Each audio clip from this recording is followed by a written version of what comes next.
नमस्कार. आज या ठिकाणी उपस्थित असलेले सगळे पत्रकार बंधू आणि भगिनींनो, अतिशय महत्त्वाची प्रेस आजची राज्याचे सन्माननीय मुख्यमंत्री देवेंद्रजी फडणवीस यांच्या प्रमुख उपस्थितीमध्ये होती आहे. आणि आजच्या या प्रेसला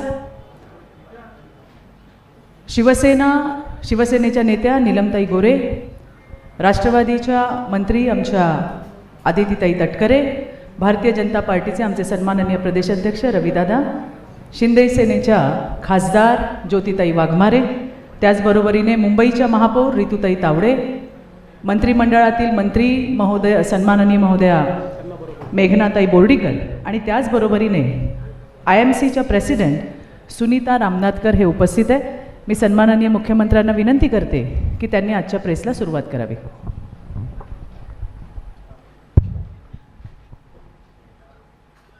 सर्वांना नमस्कार.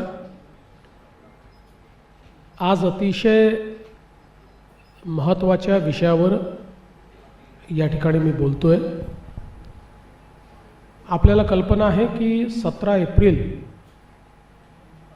हा दिवस अशी अपेक्षा होती की देशाच्या राजकीय आणि सामाजिक वाटचालीतला एक महत्त्वाचा दिवस ठरेल, ज्याला watershed movement in Indian history म्हणू शकू अशा प्रकारचा दिवस असेल. कारण त्या दिवशी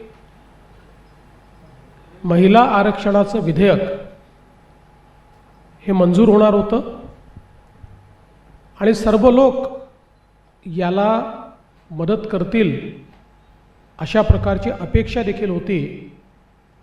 पण दुर्दैवाने काँग्रेस असेल, तृणमूल असेल, DMK असेल, उबाठा असेल, शरद पवार राष्ट्रवादी असेल, समाजवादी पार्टी असेल, अशा सगळ्या पक्षांनी आपल्या महिला विरोधी मानसिकतेचं प्रदर्शन करत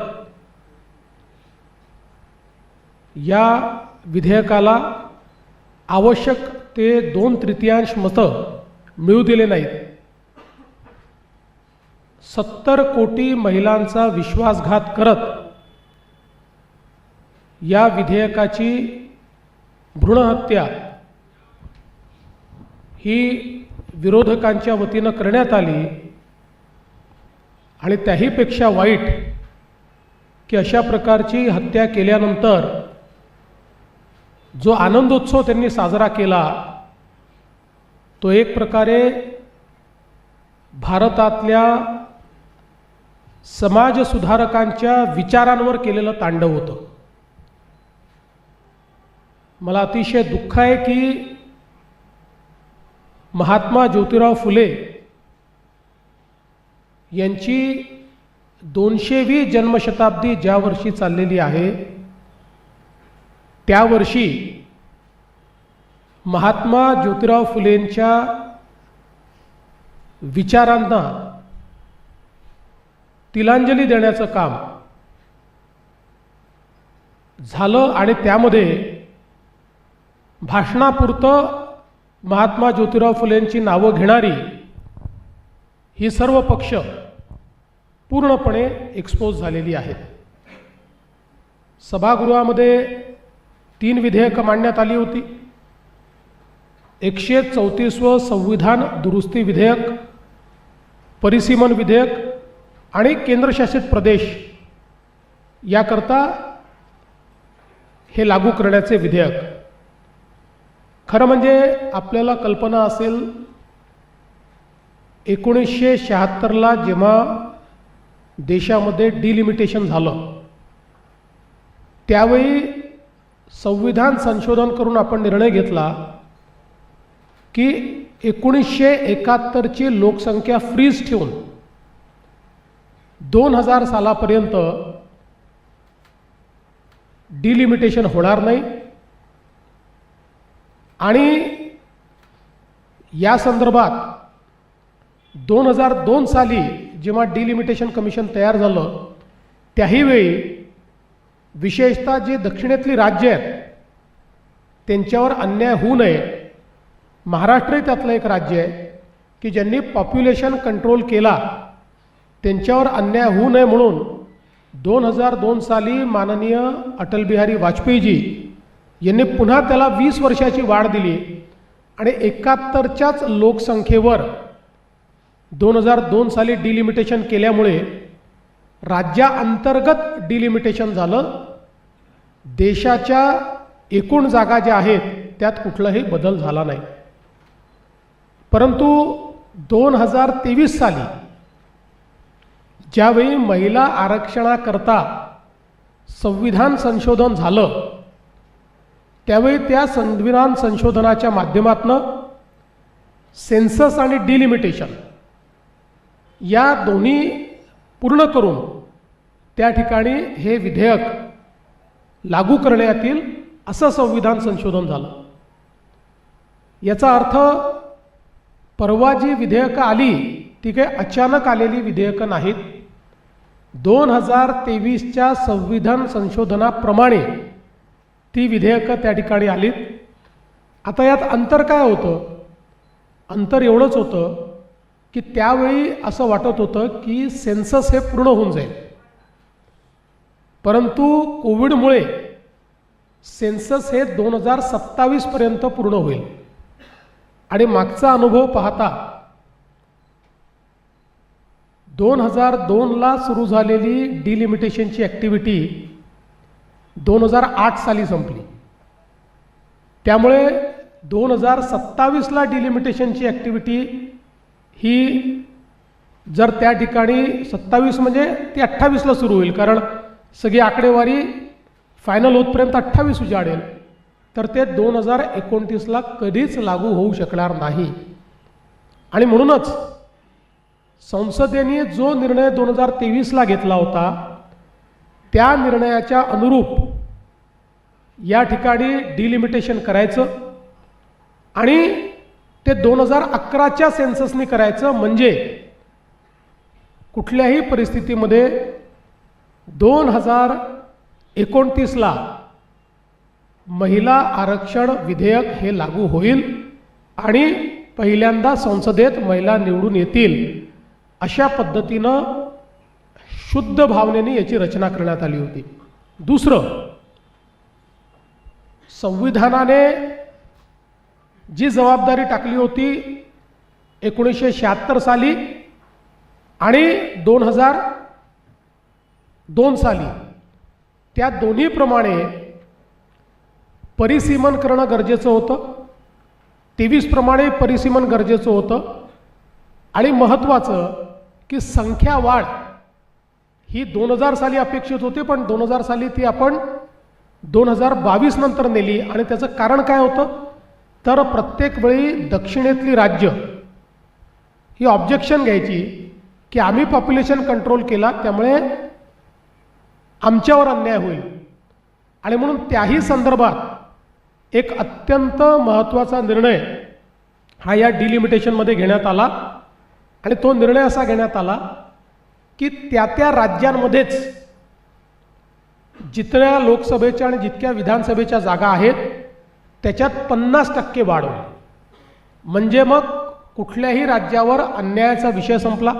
उलट दक्षिणेच्या राज्यांचा जर आपण विचार केला तर आता देशाच्या लोकसभेत दक्षिणेतनं 23.76% खासदार येतात. ते प्रमाण 23.87% झालं असतं.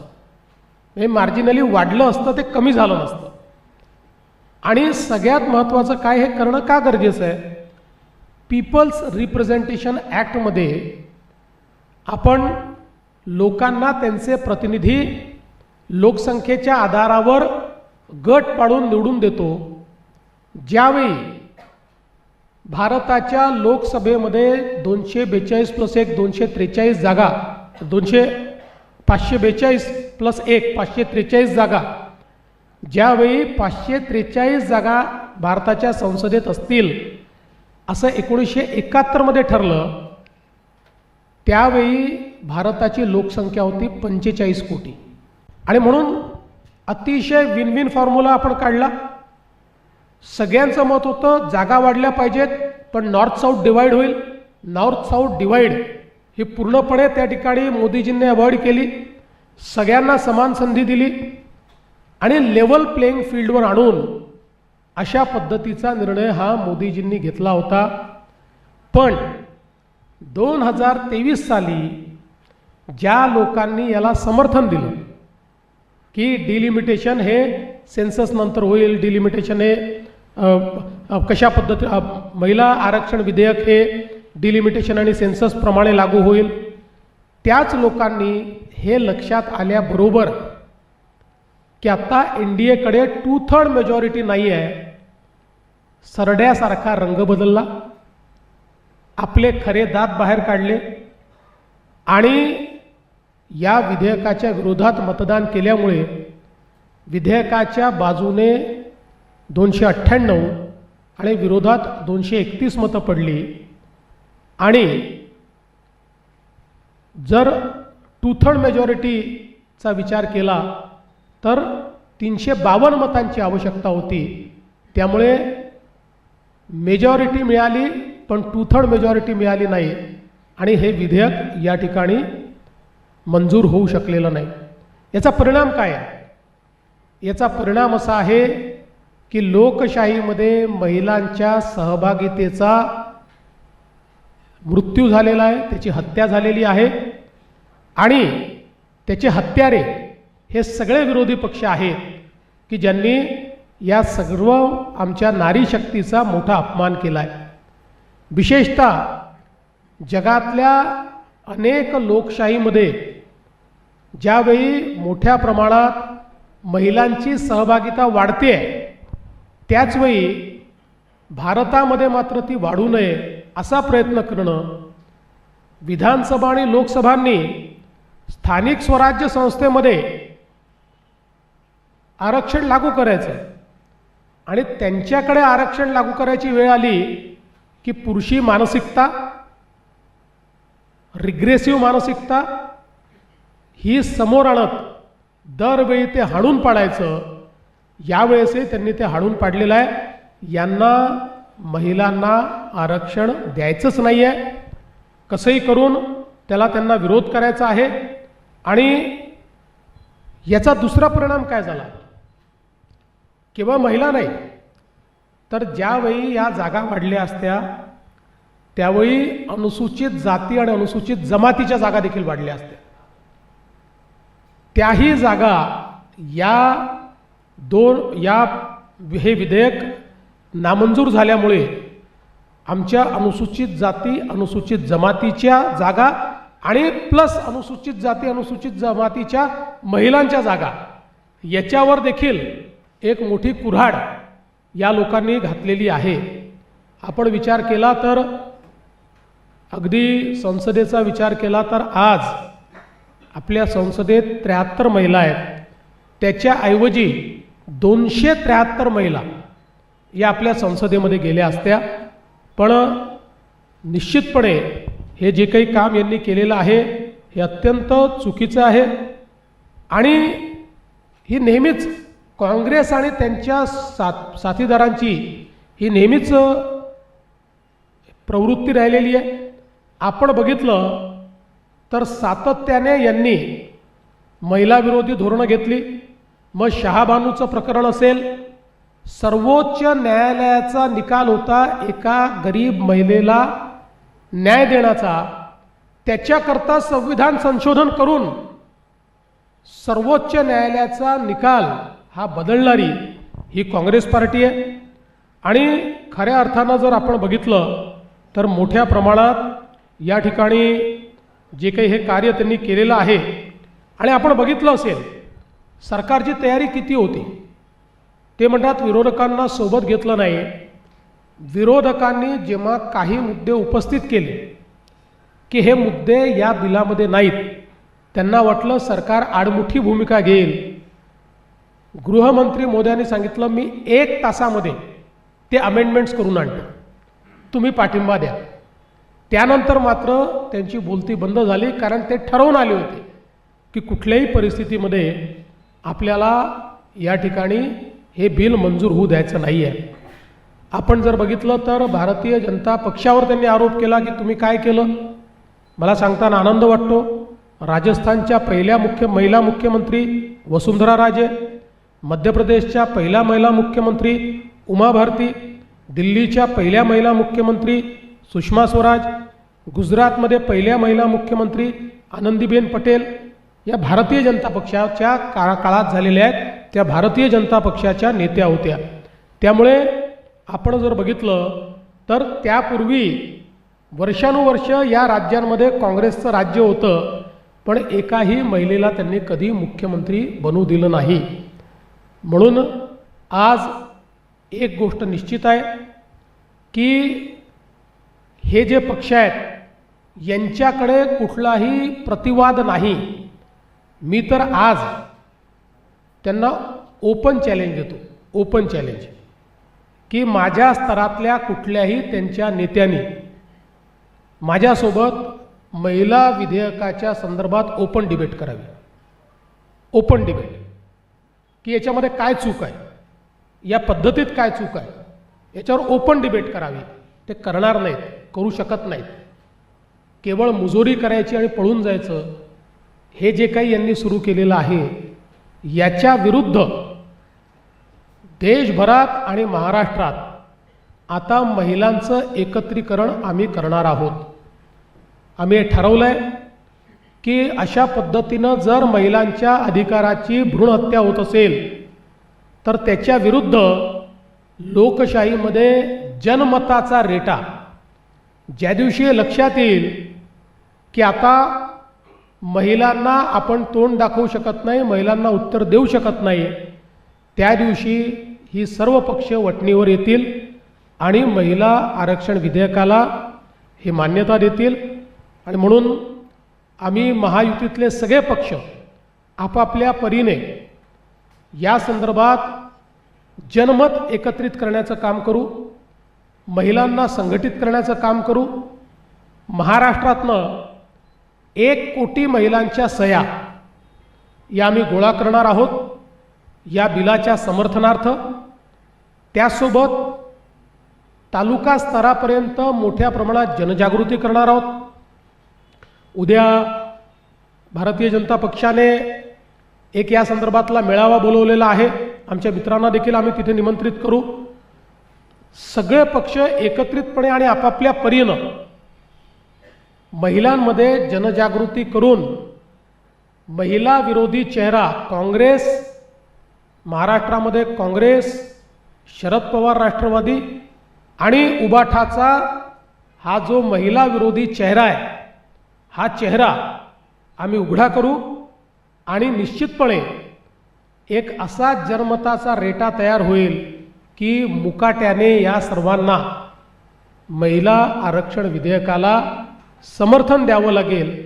त्या दृष्टीने आजपासनं आमचा निर्धार हा सुरू झालेला आहे आणि तो जोपर्यंत महिलांना आरक्षण मिळत नाही, जोपर्यंत लोकसभा आणि विधानसभेमध्ये महिलांना आरक्षण मिळत नाही, तोपर्यंत आता आम्ही स्वस्थ बसणार नाही.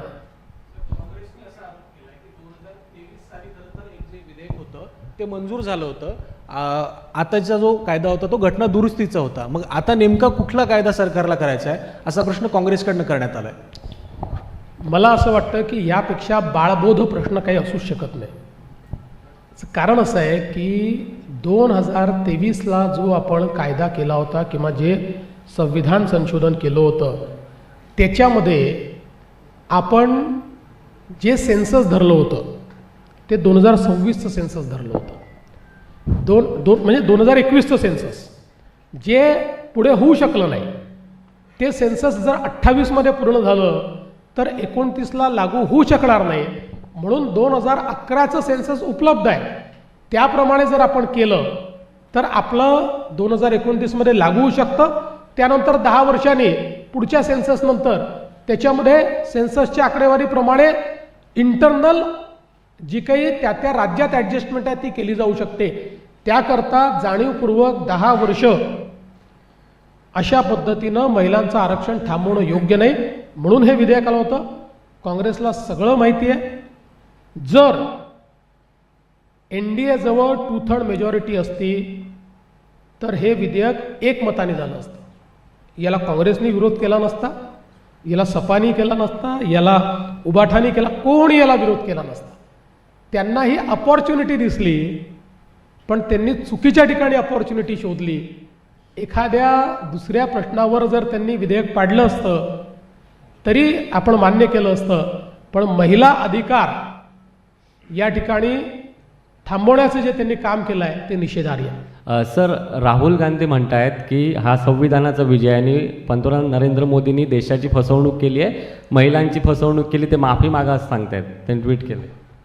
खरं म्हणजे एखादा व्यक्ती किती खोटं बोलू शकतो याचं जर ऑलिम्पिक घेतलं तर मी तुम्हाला सांगतो राहुल गांधींशिवाय दुसऱ्याला मेडल मिळूच शकत नाही. सगळी गोल्ड मेडल हे राहुल गांधींनाच मिळतील. त्यामुळे संविधानाने जे सांगितलं ते करण्याचा प्रयत्न आहे.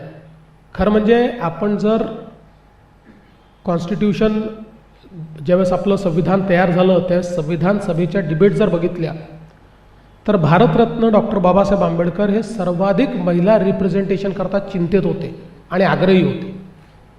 पण त्या काळामध्ये कदाचित तो विषय इतका ऐरणीवर आला नाही किंवा अशा पद्धतीचं आरक्षण करावं असा विषय आला नाही. पण त्यांनी त्याही काळात चिंता व्यक्त केली होती. आज भारतरत्न डॉक्टर बाबासाहेब आंबेडकरांचेच जे विचार त्यांनी संविधान सभेमध्ये व्यक्त केले आहेत त्याला अनुरूप असलेला कायदा आल्यानंतर तो कायदा पाडायचा आणि संविधान जिंकलं म्हणायचं. खरं म्हणजे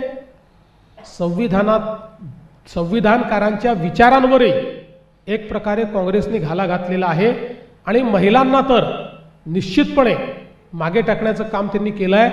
त्यामुळे मी राहुल गांधींनी माफी मागावी असं कधी म्हणणार नाही, कारण ते मागणारच नाही. मला हे माहिती आहे त्यांना महिलांचा अपमान करणं, समाजातल्या इतर घटकांचा अपमान करणं हा त्यांचा छंद आहे. त्याच्यामुळे ते काही माफी मागतील. खरं म्हणजे त्यांनी तर साष्टांग दंडवत घालून माफी मागितली पाहिजे महिलांची, पण मला माहिती आहे त्यांचा तो स्वभाव आहे. सर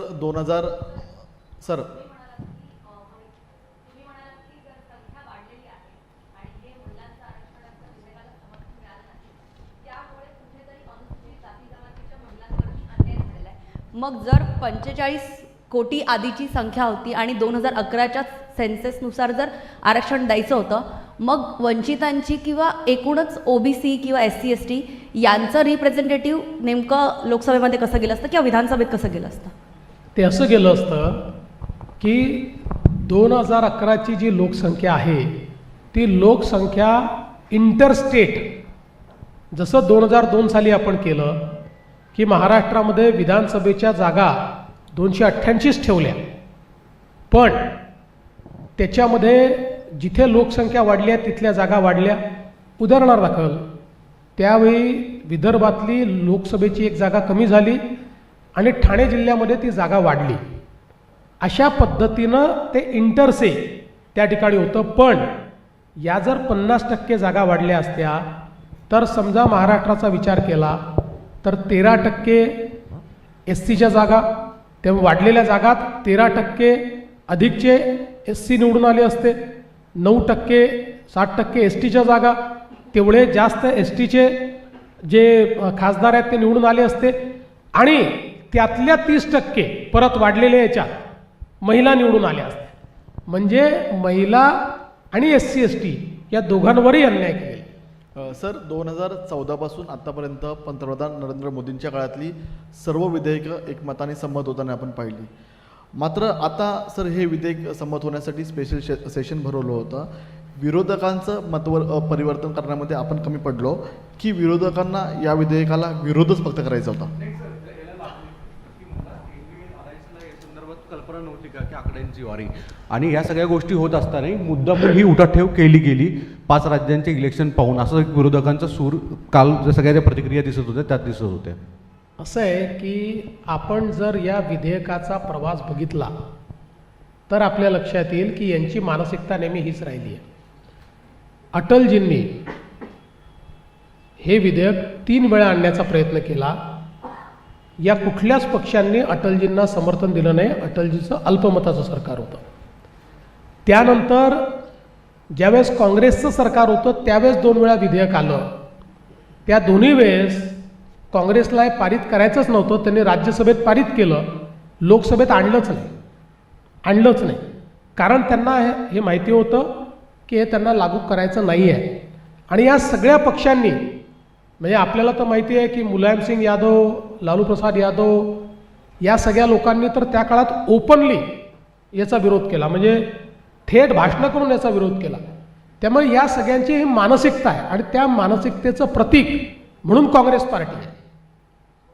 म्हणून मला असं वाटतं की याच्यामध्ये काही नवल नाही त्यांनी हे केलं. आता का आणलं? 2023ला जेव्हा सगळ्यांनी त्याला समर्थन दिलं आणि 23ला ते मंजूर झालं, याचा अर्थ काय आहे? सगळ्यांना मान्य आहे हाच अर्थ आहे. त्या अर्थाप्रमाणेच हे विधेयक आणलं होतं. त्यामुळे विश्वासात घेतलं नाही किंवा विरोधकांची भूमिका माहीत नव्हती का? अरे विरोधकांची भूमिका अशी बदलेल, विरोधक अशा पद्धतीनं त्या ठिकाणी एकदम उलटी भूमिका घेतील, डोकं खालीन पायावर होतील असं माहीत नव्हतं. सर त्याच्यामध्ये सर प्रियंका गांधींनी एक आरोप केलाय.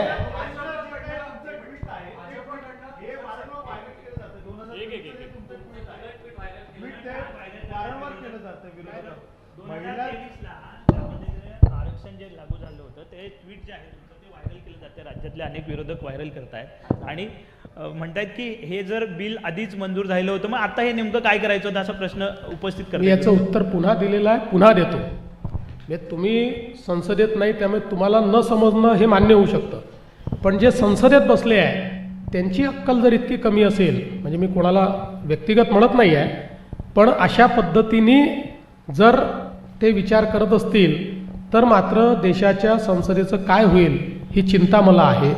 म्हणून पुन्हा एकदा सांगतो की 23ला जे विधेयक आपण मंजूर केलं त्या विधेयकानंतर 24पर्यंत सेन्सस होणं अपेक्षित होतं.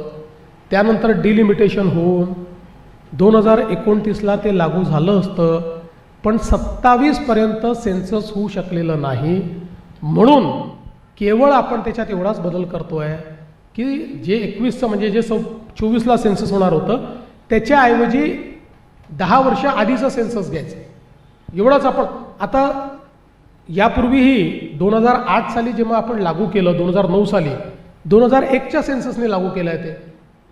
त्याच्यामुळे मला असं वाटतं की त्यांना समजतं सगळं आहे, त्यांना माहिती सगळं आहे, तोंड दाखवायला जागा नाही आहे, स्वतःच्या तोंडाला काळं फासून घेतलं आहे.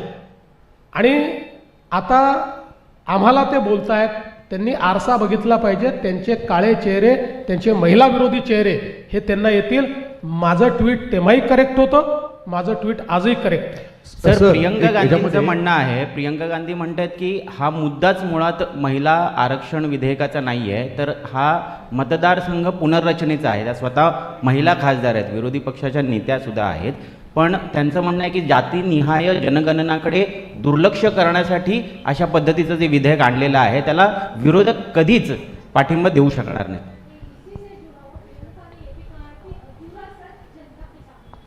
पहिली गोष्ट, मी प्रियंका गांधींना दोष देणार नाही, त्या नवीन आहेत, त्यामुळे अजून त्यांचा पुरेसा अभ्यास झालेला नसेल म्हणून पुन्हा सांगतो. कारण त्या 2023 नंतर आलेल्या आहेत. 2023ला आपण ज्यावेळेस महिला आरक्षण विधेयक मंजूर केलं त्यावेळी आणि 2002चं जे काही आपलं कॉन्स्टिट्युशनल अमेंडमेंट आहे, या दोन्ही गोष्टींमुळे डिलिमिटेशन आणि सेन्सस या 2 गोष्टींशिवाय महिला आरक्षण विधेयक लागू होऊ शकत नाही. म्हणून डिलिमिटेशनची प्रोसेस सुरू करणं आणि सेन्सस न झालेलं असल्यामुळे 2011च्या सेन्ससनी ते डिलिमिटेशन करणं, या 2 गोष्टी केल्याशिवाय 2029मध्ये महिला आरक्षण विधेयक लागू होऊ शकत नव्हतं. हे कदाचित प्रियंकाजींना त्यांच्या लोकांनी समजावून सांगितलं नसेल म्हणून त्यांनी असा आरोप केला. दुसरं, या संपूर्ण विधेयकाशी ओबीसी जनगणनेचा कुठलाही संबंध नाही. ओबीसी जनगणना ठरलेली आहे. त्या संदर्भात जनगणना जी आहे त्याच्यामध्ये पहिला टप्पा जो आहे त्या टप्प्यामध्ये घरं आणि इतर सगळ्या गोष्टींची जनगणना होते. त्यानंतर व्यक्तींची ज्यावेळेस जनगणना होते त्यावेळी अशा पद्धतीनं जातनिहाय जनगणना पहिल्यांदा इतक्या वर्षानंतर, कारण याच्यापूर्वी सेन्ससमध्ये जातनिहाय जनगणना झालेली नाही, 2031 नंतर झालेली नाही. त्यामुळे ती पहिल्यांदा मोदी सरकारने मान्य केलेली आहे. इतकं जर ओबीसींच्या बद्दल प्रेम होतं तर इतके वेळा प्रत्येक जनगणनेच्या वेळी, म्हणजे काँग्रेस सरकारच्या 50 वर्षाच्या काळात प्रत्येक जनगणनेच्या वेळी ॲटलिस्ट 2070 नंतर तर दर जनगणनेला ओबीसीची जनगणना करा असा त्या ठिकाणी आग्रह होता. काँग्रेसने तो कधीच मान्य केला नाही. सर, आता एक मध्ये 2 गोष्टी विचारायच्या आहेत. एक तर हे आत्ता 2/3 मेजॉरिटी पुढचं पण किती प्रश्नचिन्ह आहे. अशा परिस्थितीमध्ये 2031च्या आधीच्या लोकसभेला काय होईल आणि जर करायचं असेल तर काय करावं लागेल. दुसरा मुद्दा, प्रादेशिक पक्ष जे आहेत त्यांचा असा सूर आहे, म्हणजे साऊथमधले असतील किंवा महाराष्ट्रातला जर मनसेसारखा विचार करायचा असेल, उबाटासारखा विचार करायचा असेल, त्यांचं स्पष्ट मत आलं की हिंदी काऊ बेल्टमध्ये हे मतदारसंघ अधिक वाढवण्याचा अजेंडा होता आणि प्रादेशिक भाषा असणारे पक्ष असतील तिथे तिथल्या पक्षांना संपवणं हा एक अजेंडा होता. मला एक सांगा की जर सगळ्या राज्यांमध्ये सारख्याच जागा वाढत आहेत, समजा उत्तर प्रदेशामध्ये 50% वाढतात तर महाराष्ट्रातही वाढत आहेत. तुम्ही तर महाराष्ट्राचे पक्ष आहात ना, त्यामुळे आज जेवढं पर्सेंटेज तुम्हाला इथे आहे तेवढंच पर्सेंटेज तुम्हाला मिळत आहे. कुठेही असं तर होत नाही आहे की यूपीच्या आणि बिहारच्या जागा वाढतात आणि महाराष्ट्रात वाढत नाही आहेत. महाराष्ट्रातले तेवढ्याच वाढत आहेत. त्यामुळे मुळामध्ये वेगवेगळी कारणं शोधण्याचा प्रयत्न आहे, महिला विरोधी लोकांचा कारणं शोधण्याचा प्रयत्न आहे. तुम्हाला मी सांगतो 2029ला हे लागू होईल. त्याकरता महिला या सगळ्या पक्षांना वटणीवर आणतील.